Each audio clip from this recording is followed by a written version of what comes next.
In a dark ground-floor room in Lagos, dressmaker Kemi Adepoju gazes at a pile of dresses she has made but which cannot be collected due to the lockdown in force to slow the spread of the new coronavirus.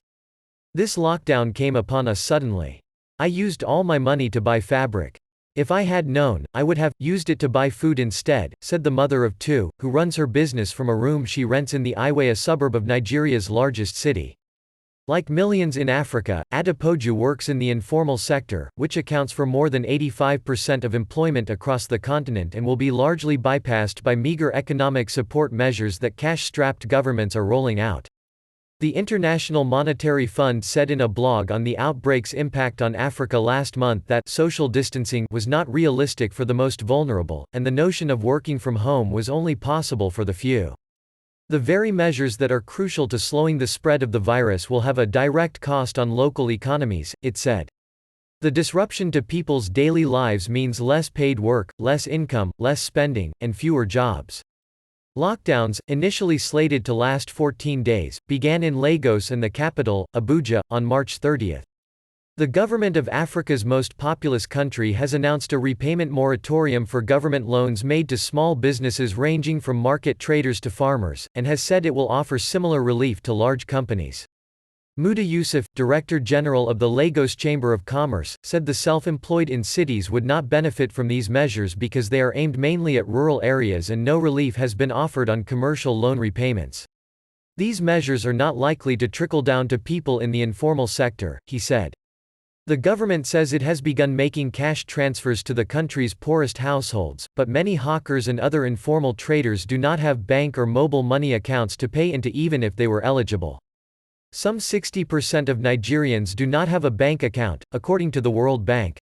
There is a danger that government support will not reach those who need it most, said Tunda Ahilai, a partner at risk consultancy SBM Intelligence.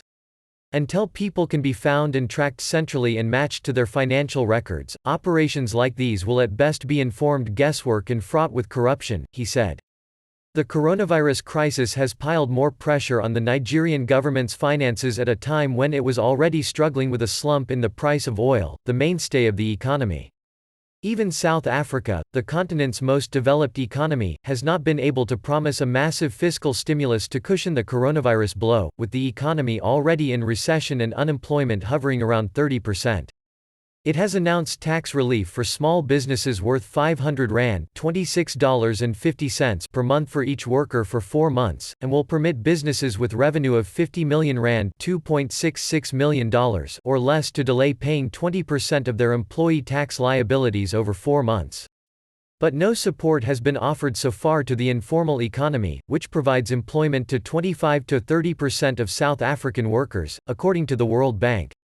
For many, all they can do is hunker down for a 21-day national lockdown to end, and hope business will pick up again.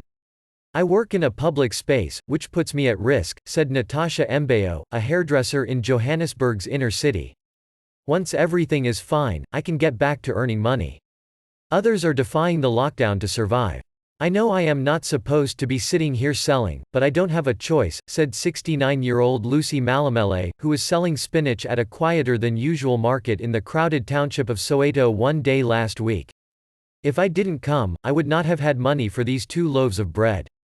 Malamele has sold fruit and vegetables at the Kliptown market since 1983, relying on the trade to feed her family, including 8 grandchildren. These kids don't have parents, but I can't just leave them. I have to make a plan to feed them, said Malamele, who on a good day before the lockdown could earn up to 300 Rand $16. I can't tell whether the government is wrong or right to do this, but it seems like only those who have money will survive. Minutes later, police and soldiers arrived at the market and gave vendors 5 minutes to disperse or face arrest. Malamele stuffed her spinach into a large canvas bag and dragged it away.